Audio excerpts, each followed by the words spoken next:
ಗಣರಾಜ್ಯೋತ್ಸವದ ಹಾರ್ದಿಕ ಶುಭಾಶಯಗಳು. ನಾವು ಈ ಸಲದ ಗಣರಾಜ್ಯೋತ್ಸವದ ಕಾರ್ಯಕ್ರಮ ಅತ್ಯಂತ ವಿಶೇಷವಾದಂತಹ ಕಾರ್ಯಕ್ರಮ. ನಿಮ್ಮೆಲ್ಲರಿಗೂ ಗೊತ್ತಿರತಕ್ಕಂಥ ವಿಚಾರ. ಈ ಕಾರ್ಯಕ್ರಮ ಯಾಕೆ ವಿಶೇಷ? ಇವತ್ತು ಜನವರಿ 26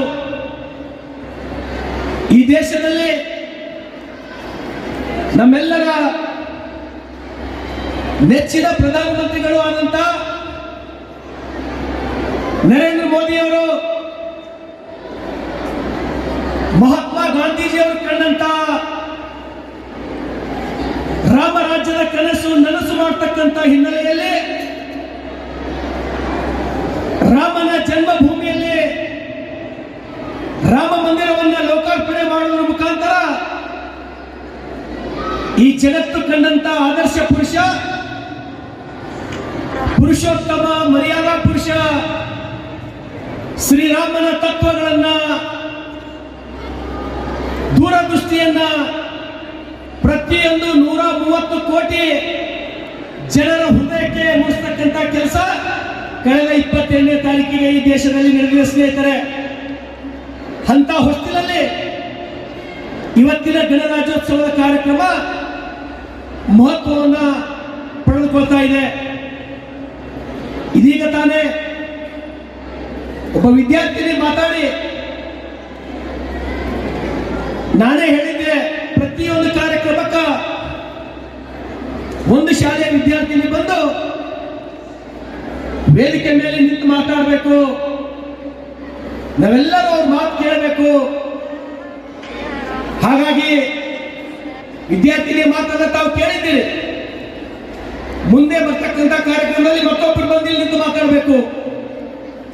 ಈ ಕಾರ್ಯಕ್ರಮಗಳು ನಿಮಗಾಗಿ ಯಾವ ರೀತಿ ಡಾಕ್ಟರ್ ಬಾಬಾ ಸಾಹೇಬ್ ಅಂಬೇಡ್ಕರ್ ಅವರು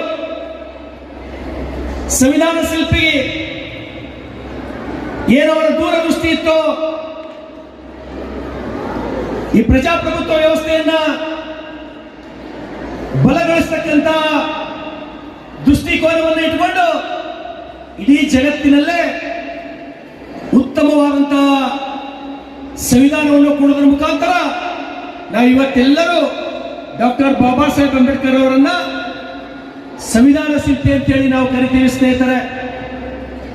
ವಿಶೇಷವಾಗಿ ಇವತ್ತು ನಾವೇನು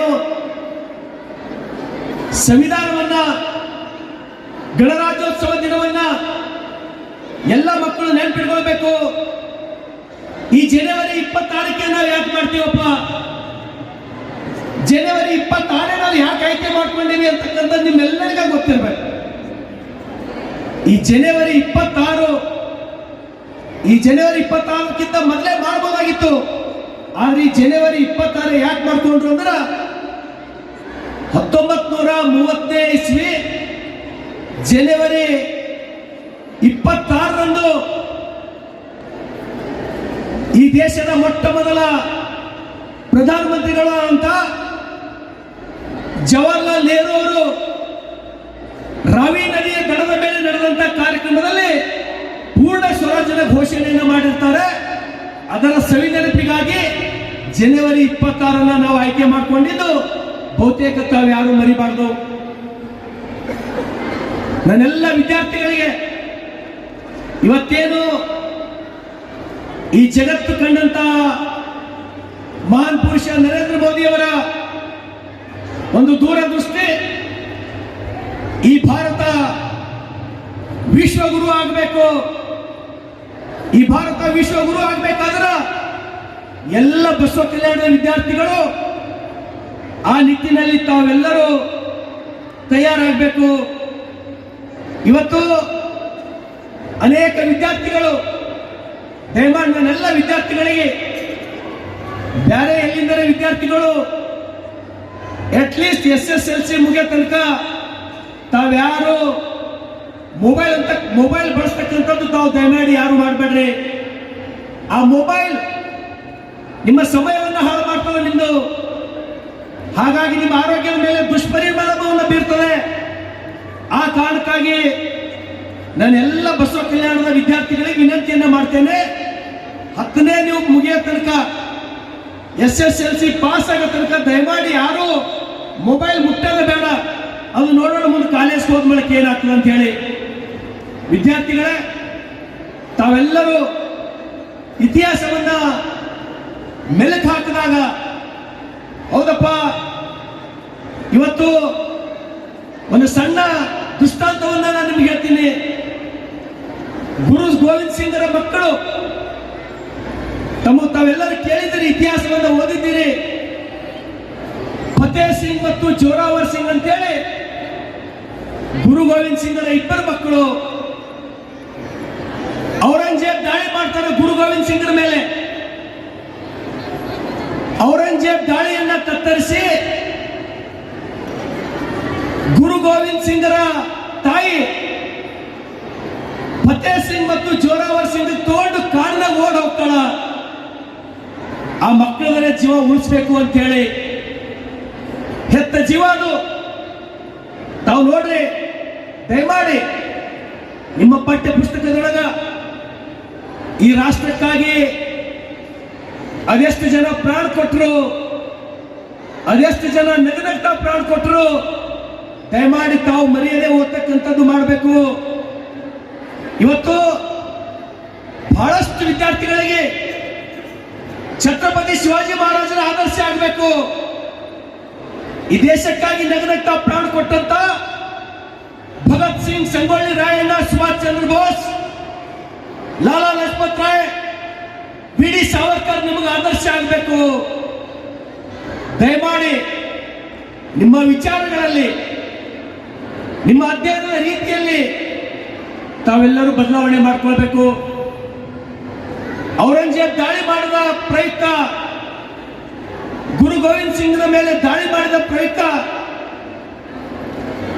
ಗುರು ಗೋವಿಂದ್ ಸಿಂಗ್ ತಾಯಿ ಫತೇಹ್ ಸಿಂಗ್ ಮತ್ತು ಜೋರಾವರ್ ಸಿಂಗ್ ತಗೊಂಡು ಕಾಡಿಗೋಡ್ ಹೋಗ್ತಾಳೆ. ಮೊಮ್ಮಕ್ಕಳಿಗೆ ಉಳಿಸ್ಬೇಕು ನಾನು. ಇಂಥ ಮೊಮ್ಮಕ್ಕಳ ಪ್ರಾಣ ಹೋಯ್ತಂದ್ರೆ ಹೆಂಗಂತೇಳಿ ಕಾಡಿನೊಳಗೆ ಹೋಗ್ತಕ್ಕಂಥ ಸಮಯದೊಳಗ ಅಲ್ಲೊಬ್ಬ ಎದುರು ಮನುಷ್ಯ ಸಿಗ್ತಾನ. ಏನ್ ತಾಯಿ, ಎಲ್ಲಿ ಹೋಗ್ಲತ್ತೀರಿ?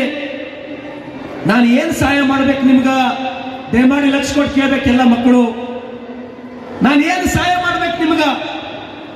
ಗುರು ಗೋವಿಂದ್ ಸಿಂಗ್ ತಂದೆ ಮತ್ತು ಗುರು ತೇಗ್ ಬಹದ್ದೂರ್, ಅದು ಅವ್ರ ಬಗ್ಗೆ ಒಂದು 10 ನಿಮಿಷ ನಾನು ಮಾತಾಡ್ಬೋದು, ಸಮಯದ ಅಭಾವ. ಹಾಗಾಗಿ ಕಾಡಿನಲ್ಲಿ ಓಟ್ ಹೋಗ್ತಕ್ಕಂಥ ಸಮಯದೊಳಗ ಎರಡು ಮೊಮ್ಮಕ್ಕಳ ಜೊತೆ ಹೋಗ ಮುಂದ ಬಂದಂತ ವ್ಯಕ್ತಿ ಕೇಳ್ತಾನ, ನೋಡಮ್ಮ, ನಾನು ನಿಮ್ಮ ಅರಮನೆಯೊಳಗ, ನಿಮ್ಮ ಮನೆಯೊಳಗೆ ನಾನು ಕೆಲಸ ಮಾಡ್ತಾ ಇದ್ದ, ನಾನು ನಿಮ್ಮ ಅಡಿಗೆ ಮನೆಯಲ್ಲಿ ಕೆಲಸ ಮಾಡ್ತಕ್ಕಂಥವನು, ನಾನು ನಿಮಗೇನು ಸಹಾಯ ಆಗಬೇಕು ನಾನು ಮಾಡ್ತೀನಿ ಅಂದಾಗ ಅವನ ಮ್ಯಾಲ ನಂಬಿಕೆಯನ್ನಿಟ್ಟು ನನ್ನ ಮೊಮ್ಮಕ್ಕಳು ತೊಂದರೆಗೊಳಗರ, ನನ್ನ ಮಗ ಗುರು ಗೋವಿಂದ್ ಸಿಂಗ್ ಮೇಲೆ ಔರಂಗಜೇಬನ ದಾಳಿ ನಡೆದಂತ ಹೇಳಿ ಅಸಹಾಯಕತೆಯಿಂದ ಆ ತಾಯಿ ಹೇಳ್ತಾಳ, ನಾನು ಸಹಾಯ ಮಾಡ್ತೀನಿ, ನನ್ನ ಮನೆಯೊಳಗೆ ಒಯ್ದು ರಕ್ಷಣೆ ಕೊಡ್ತೀನಿ ಅಂತ ಹೇಳಿ ಫತೇಹ್ ಸಿಂಗ್ ಮತ್ತು ಜೋರಾವರ್ ಸಿಂಗ್ ಮನೆಗೆ ಕರ್ಕೊಂಡು ಹೋಗ್ತಾನ. ಎಲ್ಲ ಮಕ್ಕಳು ಲಕ್ಷ ಕೊಟ್ಟು ಕೇಳಬೇಕು. ಅವಾಗ ಅವ್ರ ವಯಸ್ಸು ಎಷ್ಟು ಅಂದ್ರ ಫತೇಹ್ ಸಿಂಗ್ನ ವಯಸ್ಸು 9, ಜೋರಾವರ್ ಸಿಂಗ್ನ ವಯಸ್ಸು 11. ಮತ್ತೊಂದ್ಸಲ ಹೇಳ್ತೀನಿ, ಫತೇಹ್ ಸಿಂಗ್ನ ವಯಸ್ಸು 9, ಜೋರಾವರ್ ಸಿಂಗ್ನ ವಯಸ್ಸು ಎಷ್ಟು? 11. ಸತ್ಯ ನಡೆದಂತ ಘಟನೆ. ಮನೆಯೊಳಗೆ ಬೇಕಾದ್ರೆ ಹೋಗಿ ನಿಮ್ಮ ಟಿವಿ ಆನ್ ಮಾಡಿ, ಗೂಗಲ್ ಆನ್ ಮಾಡಿ ನೋಡ್ರಿ. ಶರಣು ಸಲಗರ್ ಹೇಳಿದ್ದು ಕರೆಕ್ಟ್ ಅಥವಾ ಇಲ್ಲ ಅಂತ ಹೇಳಿ ಆ ಆಸರೆಯನ್ನ ಕೊಡ್ತೀನಿ ಅಂತ ಹೇಳಿ ಒಯ್ದಂತ ವ್ಯಕ್ತಿ ಔರಂಗಜೇಬಗೆ ಮಾಹಿತಿ ಕೊಡ್ತಾನ, ಗುರು ಗೋವಿಂದ್ ಸಿಂಗ್ ಮಕ್ಕಳು ನನ್ನ ಕಡೆ ಯಾರ, ನನಗೇನೇ ಸಹಾಯ ಮಾಡು, ನಾನು ನಿನಗೆ ಅವ್ರಿಗೆ ಕೊಡ್ತೀನಿ ಅಂತ ಹೇಳ್ತಾನ. ದುಡ್ಡಿಗಾಗಿ ಮೋಸ ಮಾಡ್ತಾನ. ಔರಂಗಜೇಬ್ ಅವ್ರಿಗೆ ಒಪ್ಪಿಸ್ತಾನ. ಆ 2 ಮಕ್ಕಳಿಗೆ ನಿಮಗೆ ಗೊತ್ತಿರಲಿ ಏನ್ ಹೇಳ್ತಾನಂದ್ರ ಆ ಮಕ್ಕಳ ಮಾತುಗಳನ್ನ, ಆ ಮಕ್ಕಳಲ್ಲಿ ಇರ್ತಕ್ಕಂಥ ಧೈರ್ಯವನ್ನು ನೋಡಿ ನೀವಿಬ್ರು ಏನಾಗ್ಬೇಕಪ್ಪ ಅಂದ್ರ ಮುಸ್ಲಿಂ ಆಗಿ ಕನ್ವರ್ಟ್ ಆಗ್ಬೇಕಂತ ಹೇಳಿ ಆದೇಶ ಮಾಡ್ತಾನೆ. ನೀವು ಮುಸ್ಲಿಮರಾಗಿ ಕನ್ವರ್ಟ್ ಆಗ್ಬೇಕು, ನಿಮ್ಮ ಪ್ರಾಣ ಉಳಿಸುತ್ತೀರಿ ಅಂತ ಹೇಳ್ತಾನ. 9 ವರ್ಷದ ಬಾಲಕ ಫತೇ ಸಿಂಗ್, 11 ವರ್ಷದ ಬಾಲಕ ಜೋರಾವರ್ ಸಿಂಗ್. ಆ ಮಕ್ಕಳ ಏನ್ ಹೇಳ್ತಾರ, ನಾವು ಪ್ರಾಣನೇ ಕೊಡ್ತೀವಿ ಹೊರತಾಗಿ ಮುಸ್ಲಿಂ ಧರ್ಮಕ್ಕೆ ನಾವು ಸೇರ್ಪಡೆ ಆಗಲ್ಲ ಅಂತ ಹೇಳ್ತಾವ ಮಕ್ಕಳು. ನನ್ನ ತಂದೆ ಹೆಸರು ಗುರು ಗೋವಿಂದ್ ಸಿಂಗ್ ಮಕ್ಕಳಪ್ಪ ನಾವು. ನಮ್ಮ ತಾತ ಗುರು ತೇಗ್ ಬಹದ್ದೂರ್ ಮಕ್ಕಳು ನಾವು. ಪ್ರಾಣನೇ ಕೊಡ್ತೀವಿ ಹೊರತಾಗಿ ಮುಸ್ಲಿಂ ಧರ್ಮಕ್ಕೆ ನಾವು ಸೇರ್ಪಡೆ ಆಗಲ್ಲ ಅಂತ ಹೇಳ್ತಾವ ಮಕ್ಕಳು. ಅವಾಗ ಏನ್ ಹೇಳ್ತಾರ ಅವ್ರಿಗೆ ಅಂದ್ರ ಜೀವಂತ ಸಮಾಧಿ ಮಾಡ್ಬೇಕಂತ ಹೇಳಿ ಅವ್ರಿಗೆ ಆದೇಶ ಕೊಡ್ತಾರ. ಜೀವಂತ ಸಮಾಧಿ ಮಾಡ್ಬೇಕಂತ ಹೇಳಿ ಆದೇಶ ಕೊಟ್ಟಾಗ ಸಮಾಧಿ ಕಟ್ಟಲಿಕ್ಕೆ ಪ್ರಾರಂಭ ಮಾಡ್ತಾರೆ. ಇಬ್ಬರಿಗೆ ನಿಂದಿಸಿಂದ ಆಜು ಬಾಜು ನಿಂದಿಸಿ ಸಮಾಧಿ ಕಟ್ಟಲಿಕ್ಕೆ ಪ್ರಾರಂಭ ಮಾಡ್ತಾರ. ಮೊದಲನೇ ಸಮಾಧಿ ಯಾರ್ದು ಇರ್ತದಪ್ಪ ಅಂದ್ರೆ ಕುತ್ತಿಗೆ ತನಕ ಬರ್ತದ. ಕುತ್ತಿಗೆ ತನಕ ಬಂದಂತ ಸಮಾಧಿ ಫತೇ ಸಿಂಗ್ ಚಿಕ್ಕ ಹುಡುಗ, 9 ವರ್ಷ, ಕುತ್ತಿಗೆ ತನಕ ಬಂದಾಗ ಒಪ್ಪೋತಾನೇನೋ ಅಂತ ಹೇಳ್ತಾರ. ಪ್ರಾಣನೇ ಕೊಡ್ತೀವಿ ನಾವು ಒಪ್ಪು ಮಾಡೋಣ ಅಂತ ಹೇಳ್ತಾನ. ಅವಾಗ ಜೋರಾವರ್ ಸಿಂಗ್ ಕಣ್ಣೀರ್ ಹಾಕ್ತಾನ. ನನ್ನ ತಮ್ಮ ಫತೇ ಸಿಂಗ್ ನನಗಿಂತ ಮೊದಲು ಪ್ರಾಣ ಕೊಡ್ಲತ್ತಾನ ಅಂತ ಹೇಳಿ ಗಳ ಕಣ್ಣೀರ್ ಹಾಕ್ತಾನ. ಅವಾಗ ಫತೇ ಸಿಂಗ್ ಏನ್ ಹೇಳ್ತಾನ ಜೋರಾವರ್ ಸಿಂಗ್, ಏನಪ್ಪ ಅಣ್ಣ ಕಣ್ಣೀರ್ ಹಾಕ್ಬೇಕೇನಪ್ಪ ನೀನು, ಯಾಕೆ ಕಣ್ಣೀರ್ ಹಾಕ್ಲತ್ತೀನಿ, ಯಾಕೆ ಕಣ್ಣೀರ್ ಹಾಕ್ಲತ್ತೀನಪ್ಪ ನಾನು, ನನಗೇನು ಪ್ರಾಣ ಹೋಗ್ತಕ್ಕಂಥದ್ರಲ್ಲಿ ನಾನು ಕಣ್ಣೀರ್ ಹಾಕ್ತಾ ಇಲ್ಲ, ನನಗೆ ನೋವಾಗ್ತಾ ಇದೆ. ನಿನ್ನಕ್ಕಿಂತ ಮೊದಲು ನಾನು ಹುಟ್ಟೀನಿ, ನಿನ್ನಕ್ಕಿಂತ ಜಾಸ್ತಿ ಈ ಭೂಮಿ ಮೇಲೆ ನನ್ನ ನಾವು ಉಂಡೀನಿ, ನಿನಕ್ಕಿಂತ ಜಾಸ್ತಿ ಈ ನೆಲದ ಮೇಲೆ ನೀರು ಗಾಳಿ ಎಲ್ಲರೂ ನಾನು ಜಾಸ್ತಿ ತಗೊಂಡಿನಿ, ನಿನಕ್ಕಿಂತ ಮೊದಲು ನಾನು ಪ್ರಾಣ ಕೊಡ್ಬೇಕಾಗಿತ್ತು, ನನಗಿಂತ ಮೊದಲು ನೀರು ಪ್ರಾಣ ಕೊಡ್ಲತ್ತೀನಿ ಅಂತ ಹೇಳಿ ನಾನು ಕಣ್ಣೀರು ಹಾಕ್ಲತ್ತೀನಿ ಅಂತ ಹೇಳಿ ಜೋರಾವರ್ ಸಿಂಗ್ ಹೇಳ್ತಾನ. ಸ್ನೇಹಿತರೆ, ಅದೇ ಔರಂಗಜೇಬ ಫತೇ ಸಿಂಗ್ ಮತ್ತು ಜೋರಾವರ್ ಸಿಂಗ್ ಜೀವಂತ ಸಮಾಧಿಯನ್ನ ಮಾಡ್ತಾನೆ. ಜೀವಂತ ಸಮಾಧಿಯನ್ನ ಆ ಪ್ರದೇಶಕ್ಕೆ ಹೋಗಿ ಇವತ್ತಿಗೂ ನಿಮ್ಗ ಆ ಜೀವಂತ ಸಮಾಧಿಯನ್ನ ನೋಡ್ಲಿಕ್ಕೆ ಇವತ್ತು ಪಂಜಾಬ್ ಒಳಗೆ ನಿಮ್ಗೆ ಇವತ್ತಿಗೂ ನೋಡ್ಲಿಕ್ಕೆ ಸಿಗ್ತದ. ನಾನು ಹೇಳ್ತಕ್ಕಂಥ ಮಾತಿನ ತಾತ್ಪರ್ಯ ಅಷ್ಟೇ, ಈ ನೆಲದಲ್ಲಿ ಇರ್ತಕ್ಕಂಥ ಪ್ರತಿಯೊಬ್ಬ ವಿದ್ಯಾರ್ಥಿನೂ ಕೂಡ